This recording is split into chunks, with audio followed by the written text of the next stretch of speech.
First of all, I'd like to let you all know that this is not a party drug. This is a very powerful, very poisonous plant. It's nothing at all like acid, and yes, it can kill you in a variety of ways. I had almost total amnesia after this experience. This report is compiled of things I have remembered over the past 3 years. Kessler and I have both been diagnosed as schizophrenic in the past year. Is it coincidence, or did the Datura have something to do with it? One night in early October of 2001, I was house-sitting at my friend Cassie's house in downtown Savannah. My friend Kessler was there house-sitting too. We were just sitting around, smoking and drinking a little bit. Cassie and her roommates were at a rave in South Carolina. Eventually, we fell asleep. The crew arrived home early the next morning. We were sitting around passing the bong around, talking and stuff. Cassie gave Kessler and I a small bag full of black seeds in a crimson liquid. I had no idea what they were, neither did Kessler. Cassie explained to us that it was Jimson weed. I still had no idea. Neither of us had ever heard of it. I was a stupid kid, so I didn't even research it. Cassie told me that it was enough to make about 5 people trip nuts. Now, Kessler and I were psychonauts, so we thought her definition of tripping nuts was probably a bit different from ours. So we just divided the seeds in half and ate them. I'd say we each had about 70 fat, juicy seeds, and we each drank the liquid, whatever that was. I had done acid, ecstasy, AMT, a lot of other stuff before this point, but nothing could prepare me for the world that I was about to enter. I guess this would be a good place to explain something. The hallucinations from Datura stramonium are very strong. They are very bizarre, but seem natural. What I mean is, everything is very, very odd, but seems real. More real than reality, if that makes any sense to you. Kessler and I waited for about an hour or two, and still weren't feeling it. We went to my house and chilled out there for a while. We were starting to get very tired. We decided to go back to Cassie's house so we could stay up. We got there, and we were feeling very drunk by this time. Ultra sloshed, drunker than I've ever been, and I've been pretty drunk. I fell asleep on Cassie's couch. When I awoke, I was feeling even more drunk. I couldn't even stand up. My girlfriend at the time, Beth, drove me home. I don't remember, but she said that on my way home, I kept on taking the lighter out of the dash and trying to hit it like a pipe. When I arrived home, that's when it hit me really hard. I went into my bedroom and got online to check my email. Suddenly I saw a miniature version of myself walk out of my monitor. He sat down on my computer desk and started talking to me.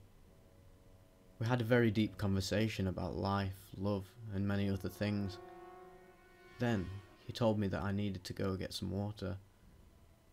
I went to the bathroom and filled a cup up with water and a bottle cap for my little friend. When I looked in the mirror, it wasn't me that I saw. It was a bloody mess. My face was mutilated beyond recognition. I started washing my face, but the more I washed, the bloodier it seemed to get. After about an hour, the blood just disappeared, and I was able to recognise myself once again. I went back to the room and my little friend was gone. I heard a knock at the front door as soon as I got back to my room. I went to see who it was, and when I opened the door, I was in for a surprise.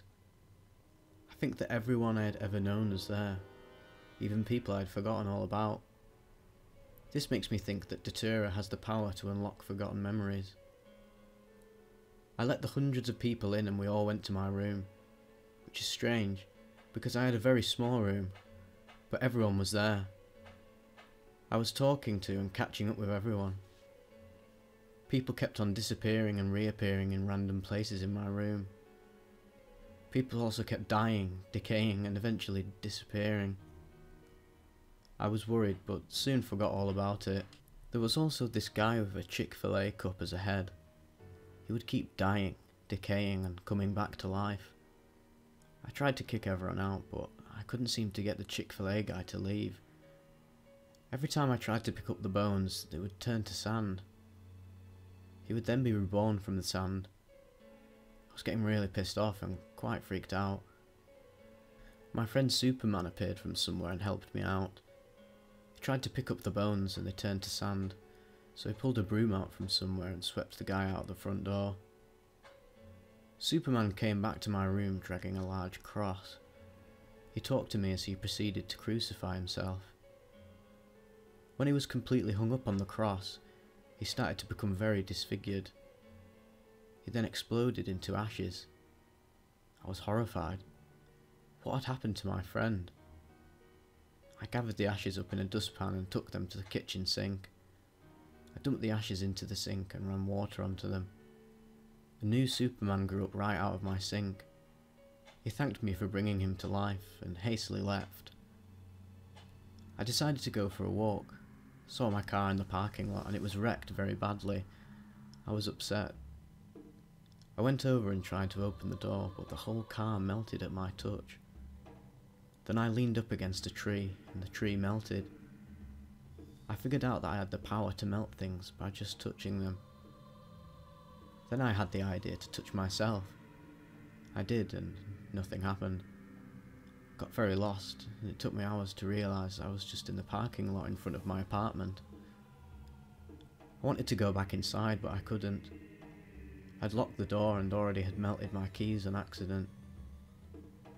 The power eventually went away, so I used my ID to try to break into my house. I couldn't do it. I walked away and found my keys back in their solid state. I used them and let myself in. But I soon noticed that my ID was missing. I'll explain close to the end. I went to take a shower and when I got my clothes off, I noticed I had no sexual organs at all. I was freaked out, but I figured there was nothing I could do about this. I got in the shower and started to wash. When I got out of the shower and went back to my room, there was a 7-foot tall totem pole staring at me. The totem pole was my CD tower. We had a conversation, and then the strangest thing happened. Time started to slow down, slower and slower until it eventually stopped. Everything around me was suspended in time. My cat was frozen, and my totem pole, who was talking to me just a minute ago, was now frozen in time with his mouth open in mid-sentence. This was very strange. Eventually, time came back. Remember, it all seemed very natural at the time. Beth had to come over to check on me. We were sitting there talking for hours, and as we talked I slowly began to come down. The phone rang and I went to pick it up. It was Beth. How was this possible?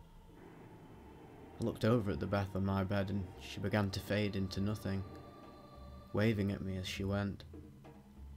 This was the last major hallucination that I had on the Datura. About my ID that had come up missing, I was so messed up on the Datura that I was trying to break into the wrong house. The next day, I got a knock at the door.